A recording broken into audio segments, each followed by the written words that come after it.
Chatting with Cherubs. Hello and welcome back to Chatting with Cherubs. I'm Morgan Rees and I'm here with the wonderful Josh Jones, and I'm here with the fantastic Gearóid Farrelly. Welcome to the show. Hi guys, hey gang, woo, we're back. Ooh. Josh, you were literally whiffing yourself in the intro. Well, I've not showered yet, and I get really intrigued by my BO. I think that my body odor smells like coffee. Really? Yeah, it has a weird coffee scent, and I don't drink Some coffee. people would like that though. It's still got a bit of sweat in it, but it's like sweaty coffee. Well, Yeah. that's the smell you need when you're trying to sell a house. Josh's BO. My BO. Yeah, Josh showing everyone around the house with his arms up in the air. It's right to the kitchen. But yeah, I don't know. I do. Obviously, we know it's been hot, but like, does your sweat? You can't smell your sweat because you've got no sense of smell, Morgan. Yeah. Does your sweat stink, Gearóid? Yeah, it does. Like as soon as I even feel myself getting damp, I'm like, I just keep thinking about my shower. It's like I need to get a shower. Yeah. So, what does your BO smell of? It smells like BO. It smells like gross, cheesy, sweaty. Yeah, Self-hatred. It's the smell of self-hatred. It's a really sad smell, isn't it? When I smell sweat, I'm like, this isn't what I want my life to be like. Some people like sweat, though. The smell of musk, the smell of activity, the smell of... No. Nah. It's like, that needs washing. Yeah. When I smell sweat, I'm just like, no, wash it. I don't mind. Okay, say your partner comes back from the gym. Do you want them sweaty or clean? Like spotless clean? The gym, get in the shower. Yeah. Like, if you've been for a little walk around the block, I don't mind a bit of half an hour ball smell. But like, if you go in, you've been to the gym, I don't want you sweaty balls in my mouth. But I was talking more about the smell, but yeah, cool. We could walk away all around all the senses if you want. Oh yeah. Well, but the smell. Oh no, the smell. I could. Yeah, I think sometimes I'll be like, ooh. Because James has been gymming quite a bit, so I'll have a little sniff. But I prefer him when he's showered. And everyone's better when they're showers. I'm sorry. I just think, clean it. Like, the only smells I want are the smells I pay for. Like a 3-wick Joe Malone candle. That's the smell I want in my house. I don't want the smell of somebody's shoes. Oh yes, a BO candle. But the feet, the shoe thing's a big thing. I think within gay men, isn't there quite a load of people who like sniff trainers, like that came up on Grindr and stuff. It's a bit of but it is a thing that people do, isn't it? I think that's across the board pervs. I don't think that's just exclusively a gay thing. But no, but I know that like loads of back when I was on Grindr, when it was black and white, but there were loads of pictures of people's socks. Oh god! Yeah, I do know somebody that sold their these would be like quite a fitness sort of person, and they sold a pair of their used runners for 250 quid. Yeah, really? I got loads of mates that do that. I would do that. Get in touch with you if you want my pants. I've got. We'll sort up a fee. I've got a tax return to build up. I don't know. I get a bit nervous. Like the other day, I sneezed, and a bit of sneeze went on the floor in Northampton train station, and then I went, "Oh no, my DNA's here now," and I got paranoid about it. Really? Yeah, but I think I was just a bit tired as well. Did you commit a murder in Northampton? I left my fingerprints in Northampton. Why do you care about that? Yeah, no unless reason. you killed somebody. But yeah, because have you ever had it? I remember when I had it on when once. This is why I love to brush my teeth before I go on stage, because once I was eating a sandwich and a little bit of bread went on someone in the front row, like a tiny bit, and then I was like, oh, my DNA's all over them now. What? That's again. Why the DNA? So weird. Like, given why are you thinking, oh my god, this person is covered in my spit? rather than going, they've got a bit of me. But do you know what it was? I can't remember if it were in, I feel like it were in an episode of Shameless or something. I remember watching something when I was about 20 years ago, and they found a dead body. Well, no, it wasn't dead. It was nearly dead, but they found it when they was having a piss, and they pissed on it in like a bush or whatever. And I'm always like, oh God, imagine if you don't want to get contaminated with a murder scene. Maybe I'm overthinking it. Well, yeah, but otherwise you'd be paranoid about anywhere you go.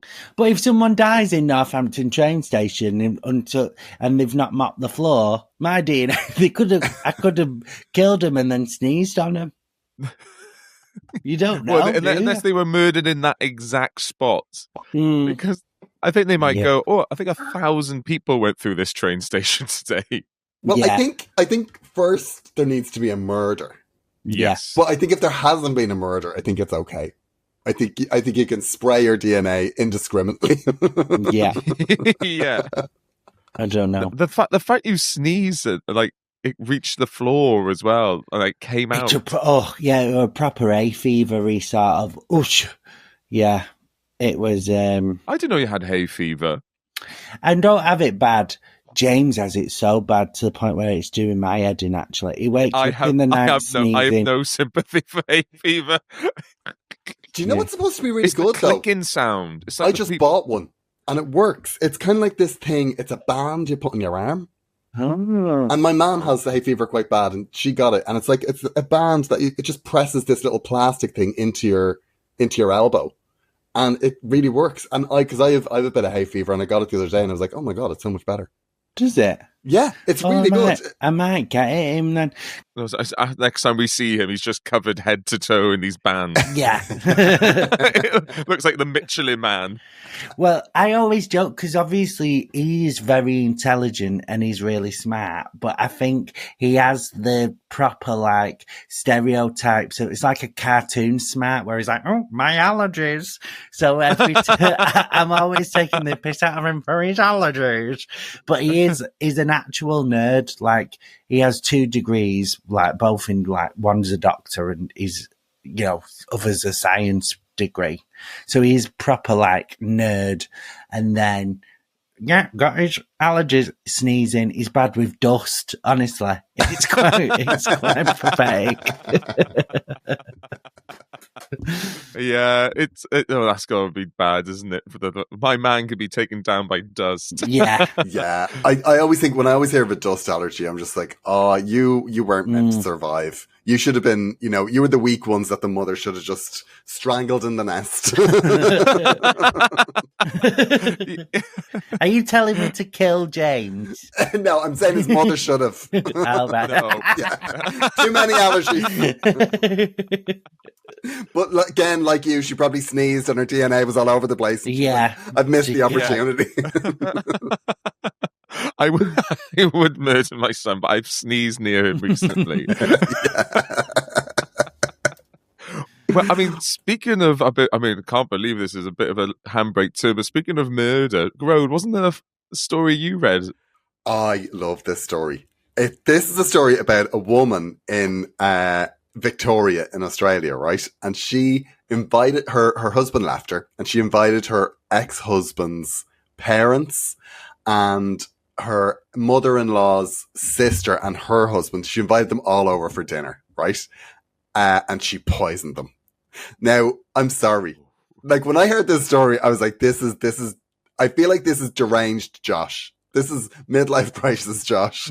Somebody breaks up with him. And what she did was she made a beef Wellington and she murdered them all, except for one. One of them survived. Yeah. That is how you would do it. You would have a pastry based murder. Yeah. Is that the thing that made you think it was me? Because when you said it was me, I was a bit offended. Then when I found out she killed through food, I was like, I'll do it. Yeah, it was like, beef Wellington, but not only this, like the red flags were all over the place. Like, first of all, if somebody who your son has broken up with invites you all over for dinner, that is ding, ding, ding, hell no. But when they went over, she also made individual beef Wellingtons, which is a clue. Yeah. Right? Yeah. And then also she gave them all grey plates and she had a brown plate. Yeah. I didn't know that fact about the case. Because she was pleading her innocence as well, wasn't she? Yeah, she was like, no, not at all. And apparently I just randomly picked these mushrooms, she kept on saying. Yeah, but they were just like... went mushroom picking, as you do. And there's photographs of her like weighing them out. She was weighing the mushrooms like to see like what a death dose was. So this specific mushroom is poisonous. Yeah. And also there was a serious dad thing involved in that. Her father-in-law ate half of her mother-in-law's beef Wellington because she didn't finish it, so he finished it, which is a total dad thing to do. But they must be good mushrooms. Tasty mushrooms. I love mushrooms and beef Wellington. That's how they get you, isn't it? That's the evolution, isn't it? Be attractive, and then you're actually poisonous. So welcome to my dating life. Is her ex-husband still alive? She's just killed his family. Yeah. Wow, that's actually dark. It's great. That's so dark because that's insane. That's insane. Do you think you'll ever eat a mushroom? Well, for all of this talk of beef Wellington, like I've read about 4 articles on it, and all I want is a beef Wellington. I'm just like, I make a brilliant beef Wellington. I love making a beef Wellington. When you come over, we'll have beef Wellington. And by the way, you will not die. I make Morgan, why aren't you sneezing near us? I made a mushroom one at Christmas for the vegetarians. Oh, nice. So that's when I do a veggie roast, I'll do a mushroom Wellington, just because I'm like, just because I'm like, I think that's like a good sort of dish for a roast. If you had vegetarians round and you was cooking a roast, what would your meat alternative be? Nut roast. Ooh. Nut roast. I've done that before. I did get a plant beef Wellington that tasted exactly like me. Yeah. I think that what's fascinating is this is the power of pastry, right? Is that we've spoken about somebody that killed through pastry, and all we can talk about is how nice that pastry sounds and how we're definitely going to have that pastry as soon as we can. Yeah. It's just such a delicious meal. I mean, like, what a brilliant last meal to go as well. Exactly, yeah. Like if this was about jet skis, like or a surfing accident, we wouldn't be like, oh, I really want to go swimming. But I really want to go down in that submarine. But you've told me and Morgan as well, and both me and Morgan love to cook. Yeah, that's true. Yeah. We're both like, I could happily cook every day. I love cooking. This is like the sort of death that intrigues me. Yeah. And I'd say she really enjoyed her beef Wellington watching all of her relatives die. Lovely. It's great. Yeah.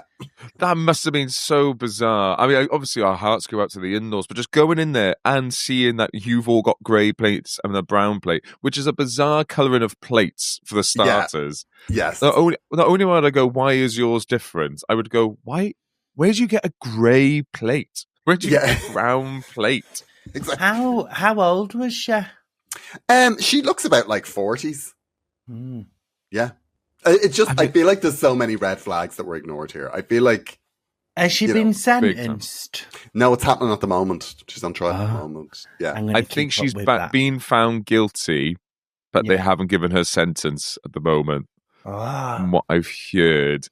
But it is like, I mean, like when she goes to prison, they're not putting her in the kitchen duties, are they? No. That's yours. The one with the skull and crossbones drawn on it. That's yours. Did you see that that woman that won Wimbledon? Has she won? I don't know. But she was talking about her meal that she always eats is strawberries and pasta. Really? Have you seen this? And there's all people like putting the clip up and then putting their recipe for strawberry pasta, and it's like strawberries with garlic and tomatoes, and it's absolutely disgusting. And Marks and Spencer's have gone and done that. Have you seen they've got the like strawberries and cream sandwich? Yeah. Oh, I think that would be brilliant. Oh no, that would be. Oh, I think that's all. What you like every part of that strawberries, bread. Yeah, but no, not together. That's disgusting. You don't put a dessert into a sandwich. Ooh. No. Completely disgusting. Yeah, chocolate. Yeah, chocolate spread. Yeah. Chocolate spread sandwich, I think. Morgan was like, chocolate spread. Yeah, you take that. Yeah, I went full Will Smith then. Yeah, you went, take that sandwich out your fucking mouth. Yeah. Take my sandwich's name out your mouth. Yeah, because even like jam, really. I'm not. Yeah, I guess I'm not into sweet sandwiches now at all. Like jam sandwiches, chocolate spreads, wouldn't be. No. Do you know what I love? Have you ever had a pie in a sandwich?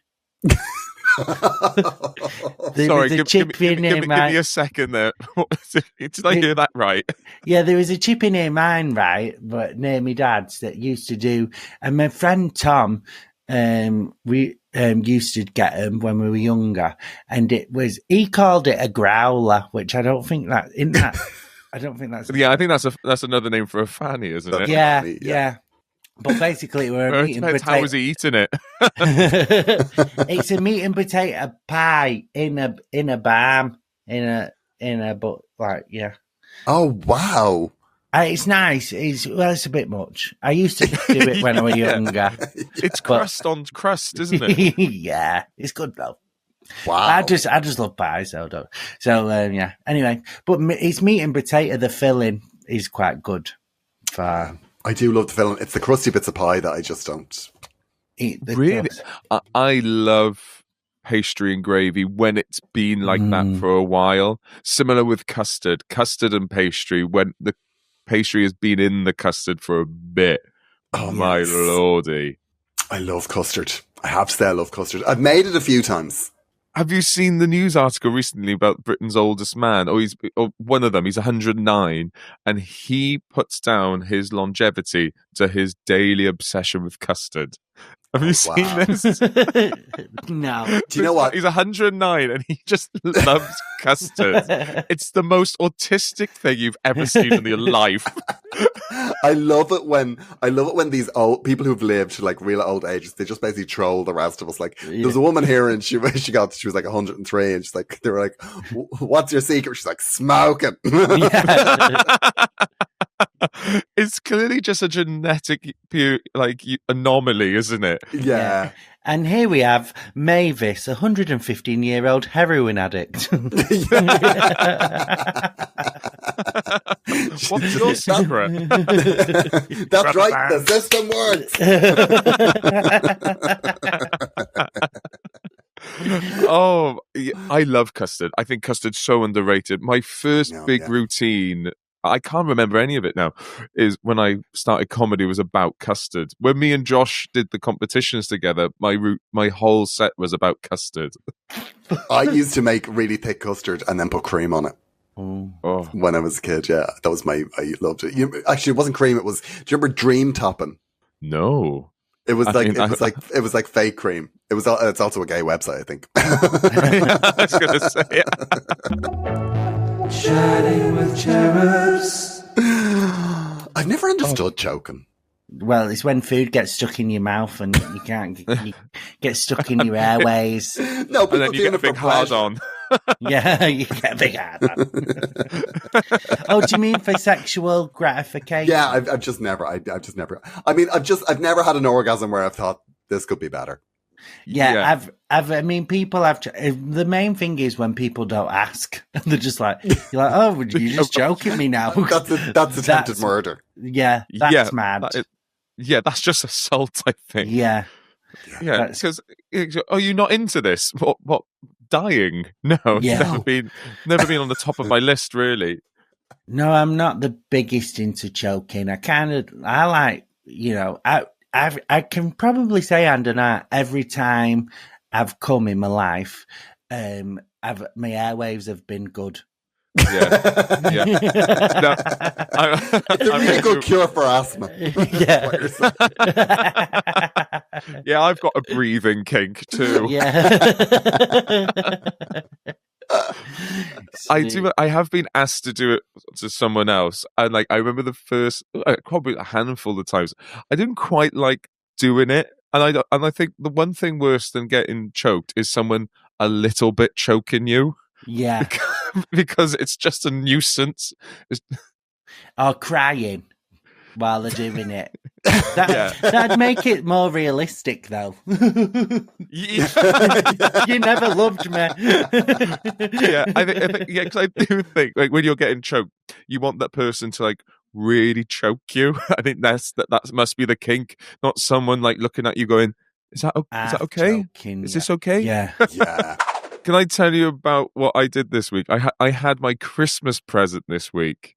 Go on. Yeah. I remember. I don't remember which one, but you went to a musical or a play. I went to Hercules, the musical. Oh, yeah. How was it? How was it? Not what I was expecting. Is that like... It was summer panto. Let's put it that way. Oh, okay. Was he fit, though? Yeah, that's the question we want to know. Was he attractive? Yes. He was a foot shorter than everyone else. You can have a short Hercules. I mean, like, I tell you what, Hercules, you do not need to cast a Greek god. You cannot cast a short king, because it's so jarring seeing Hercules be about a foot shorter than the female shopkeeper he's saving. This sounds like he was he an understudy? No, because they actually restarted the play. Musical. They started and then it shut down. There was nothing. It started again 5 minutes later. So I think loads of people are thinking, oh, maybe one of the cast has fallen immediately ill within 20 seconds of the show started. But apparently not. Apparently there was a big hoo-ha because the guys, I believe, mixed race, multi-heritage, and people were, up in arms about that. Like, oh, Hercules is white. Who cares what race Hercules is made up? I do think Hercules should be tall, though. He should be tall. I think Hercules should be a big, tall, muscly bloke. I will say that. I think it's quite nice, a bit of representation. The kissing scene, he has to stand on the yellow pages. It's nice. I went to see The Bodyguard, and the guy that played the bodyguard, the musical, he was so short. Yeah, he struggled to carry around the Oscars. I saw The Bodyguard in Manchester, and we all got warned not to sing along, and they were like really shouting at us, and someone got kicked out. And then the week later, it was still in Manchester, and that's when it was in the news because the police had to come because people were singing along too much. So mental.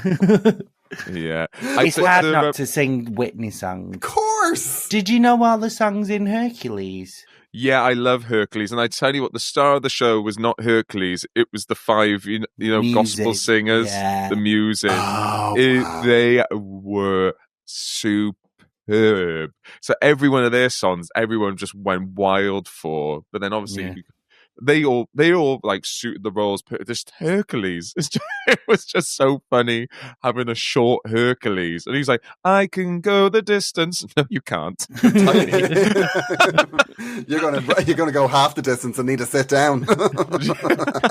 There's gonna be so many short kings on here fuming that you can't have a short Hercules. But he is supposed to be like, you would imagine, like Chris Hemsworth. Yeah. I tell you, who also knocked it out the park was the actor who played Hades. He's big, really big, really camp, really silly, really made me laugh. Was he tall enough? Good. He was taller than Hercules, I can tell you from the start. Everyone was taller than Hercules. But even the character, Danny DeVito's character, the small troll, I want to try the sort of beast, wasn't it? Was taller than Hercules. Was taller than Hercules. Oh, right. Well, now I'm like, okay, maybe they should have, but they should have just cast a smaller one of him. Yeah, exactly. Yeah. A kid. Yeah. I think when somebody is too short for a role, I think that's really, really jarring. Like I remember as soon as I clocked it at The Bodyguard, I just kept laughing every time he did something because he came out and he was like, what's the line that The Bodyguard says? And I will. The thing he says to her, I'm the bodyguard. I'm not here to be your friend. I'm here to keep you safe. Something like that. And as soon as he said it, I realized how short he was. And I just started laughing. Yeah. And it was very funny. It was very funny. I think struggling Did you, to carry. when you watched The Bodyguard, did it have that Melanie, the one from Pussycat Dolls in it? No, when I saw it, I think it was Alexandra Burke. Oh, well, I'd love that one. That'd be good. Yeah, she was good, but again, too tall to be carried out the Oscars. It was like, why is this child carrying Alexandra Burke? Just dragging her by her heels. Exactly. Yeah. So how tall was he? Like 4'10"? No idea, because like loads of dancers are really tall, aren't they? So no doubt he's already 6 foot. It's just all the dancers around him are 6'10" or whatever. Oh yeah. But it is. I tell you what was really cute was this girl next to me. She's to my right. Janet was to my left. She was. I've never seen anyone more excited. Like, to the point that she curled herself up into the ball, and like every time she like slap herself when something was about to happen.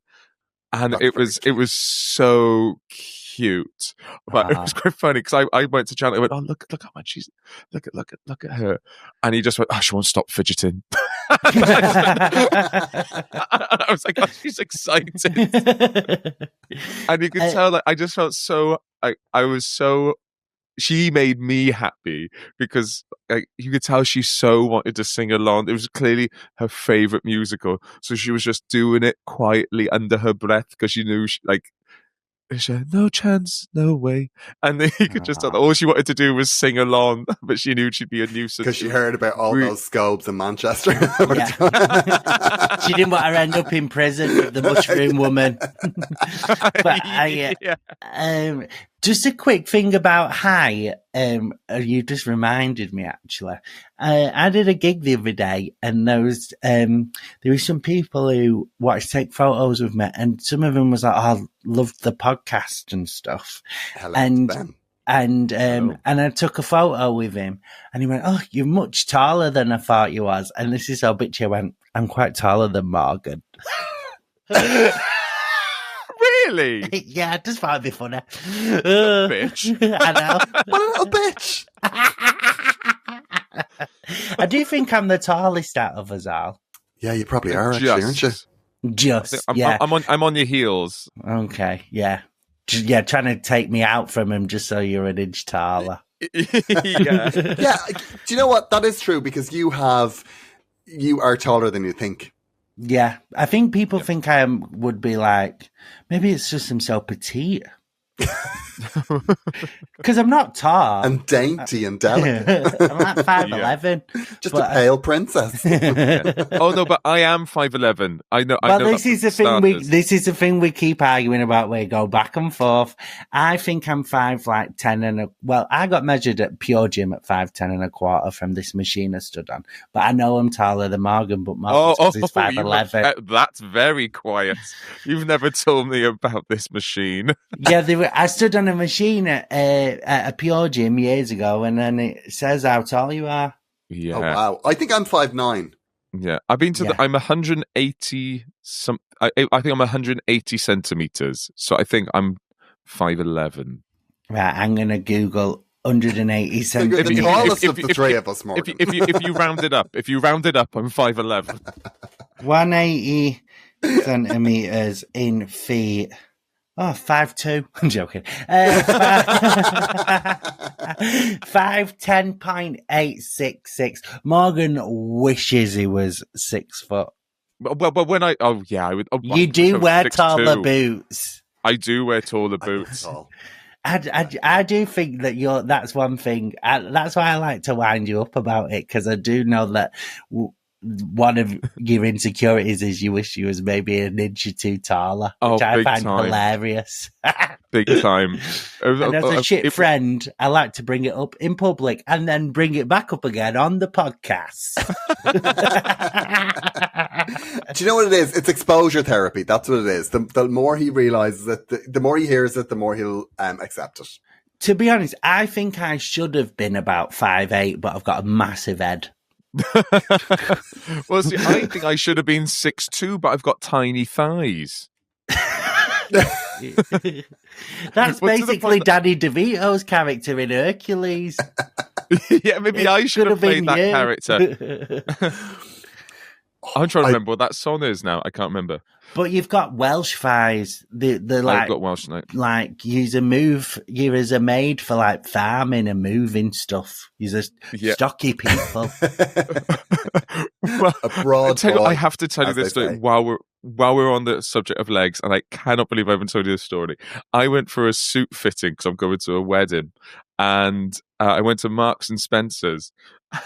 And we're trying the suit on, and I've got everything short. I've got 29-inch legs, but I booked a suit appointment, and we're in I've got a private booth. It goes to the trouser time. The fitter says, "Look, you get changed. I'll come back." And he shuts the little curtain, and I hear a little rattle outside. I can hear him thump himself against the wall, and my trousers are off. And I threw them on the chair. I come outside, and he slumped against the wall, almost sliding down to the floor. And I go, "What? Oh my God! Was everything all right?" And he was, "Sorry, it's my blood sugar. It's my blood sugar." And so I pick him up and I put him on the chair in the fitting room, and we're trying to get his blood sugar right. And then obviously I'll get one of your staff members, and I shout for help. Can someone please come and help us, please? And then what happens is this person walks out, and he's just stunned looking at me, because this is the thing. I've chucked him on the chair, but he's sitting on my trousers. So someone just walks in, and there's this unconscious man in the chair, and I've just in a shirt and no trousers. I could tell them looking at us going, "Which one of you shouted for help?" And what happened to him? It was just diabetic. He was just having a really low moment. But it took me ages because I was just standing there. Did you then have to fit your trousers? No. Then someone else. I went, "Look, I'm going to go." But it took me. I had to wait for him to come back round because he was sat on my trousers. Because I couldn't. So you were just in your jocks for the whole episode. I was just in my boxers in Marks and Spencer's for ages. You should have done one of those magic tricks, do you know, where they pull the thing off the table but none of the cutlery moves. Instead of a vase for the flowers, it's an unconscious diabetic man. But yeah, that was my little story I forgot to tell this week. Oh my God. And did he just have to get an injection, or did he just get like a Mars bar? Yeah, literally he must be prepared for it all the time. Oh, but and my little brother's diabetic, so that's why I could feel the thing on his arm. Oh right, okay. Oh, God. Yeah, I don't know. I'm always jealous of, I mean, this is a terrible thing to say, but I'm always jealous of like people who are diabetic and are just like, "Oh, quick, a Mars bar," and you're like, "Oh." I do think, I mean, like, you have to use it cruelly and ivilly, but diabetic people, you could just, my blood sugar, and then go. Yeah. Because especially now you could get it on an app. I would just screenshot when it's low. And every time I want to get out of something, I would got my blood sugar. Sorry, yeah. Chatting with Cherubs. Can I bring up something that when we was joking on the phone, Gearóid, in Tesco? So Gearóid was talking about his tattoo again, and but we were joking, and I didn't really realise until we were saying it on the phone. He's got another man tattooed on his body. Of course, yeah. And that man's got like a wife, and I'd love to know what she thinks of the tattoo. I've only thought about this since I got the tattoo. Yeah. There's been a lot of, I mean, even my mother was horrified. She was like, "Why did she get that picture?" She's like, "You've got a partner," and she's like, "You'll have to get him tattooed." And I was like, I wouldn't even let the cat take his surname. Why would I have tattooed on my body? Well, the tattoo of you and your dancing partner is both of you doing a pose. What pose would you and your partner have? Just probably fighting. Yeah. Yeah, a tattoo of them both facing the other way. Yeah, and him rolling his eyes, going, "Oh, here he goes again." Yeah, that's interesting. I don't know what she thinks. I haven't asked her, actually. I should. I texted her today because it's her birthday. Happy birthday, Kylie. But but she hasn't replied. Yeah, because you've got a husband tattooed on you. I wouldn't reply neither. Yeah. I wouldn't reply to James's mistress. It's only when you say it like that, Josh. Thank you for that. It's more, I was marking the experience, and the reason I got the tattoo was because that was something that came out of the blue, and like the tattoo was a reminder that like good things happen, good things come out of the blue, and you meet a friend, you have a great experience, and you know that's what life is about, as opposed to like I have another man tattooed on my leg, which is I take your point, Josh. I take your point. Really? Well, we got to get a 3-way tattoo now. That's what we got to do. I think I'm gonna live the rest of my life tattooless. I think we should each get a cherub, unless I get grass on me. Under me stick man, that's the only. Where would we get it? I'd only want it small. Do you not think a cherub is a bit weird? Yeah, we can't get a cherub. Is basically a baby with wings. I'm not getting that anywhere near any genitals. With an arrow pointed. Yeah. Okay, yeah, that's a good, fair point. Just get it on, like, a little one on our calves or angel wings. Yeah. Oh, we could get wings. Angel wings. Yeah. Either side of our eyes. Yeah. So it just looks like long lashes. Do you know what I'd rather? Just like a good sponsorship and we just get money. That would be much better. If you are a listener who has access to funds and would like to advertise on Chatting with Cherubs, a podcast where we don't talk about bad experiences in jobs or name anyone or brands, please get in touch, chattingwithcherubs@gmail.com, and you could advertise on Chatting with Cherubs, which would change the face of your brand. Yeah, for sure. Absolutely. For the better, we should stress. For the better. Cherubs, that's the end of the episode. If you have been enjoying these shows, do please like and subscribe. Tell your mates. We're really going to try and push on social media as well. So give us a follow on there. And if you could like it and comment on those as well, that would mean the world. I'm going up to the Edinburgh Fringe Festival for 2 weeks, at the first 2 weeks. So please come along. And I also have another podcast called My Bad with Morgan Rees. Josh? I'm on tour. It starts in September. You can get tickets at joshjonescomedy.com, and I'll be at the Fringe for 3 days. Go road. I will be doing 2 more shows in Ireland, and that's the end of my Gearóid Farrelly tour. And then I'm going to the Edinburgh Fringe for 2 weeks with my new show, No Pressure. I'll be at Assembly during the day, and it's a work in progress, so come along. And then I've got another podcast called Agony Rants. Thank you so much for listening. Please like, subscribe, and even better, tell somebody that you think may not hear about us otherwise. If you like us, share, spread the word. Excellent stuff. Bonus episodes every Tuesday and main episode every Thursday. We'll see you next week, everybody. Bye-bye. Thank you. Bye.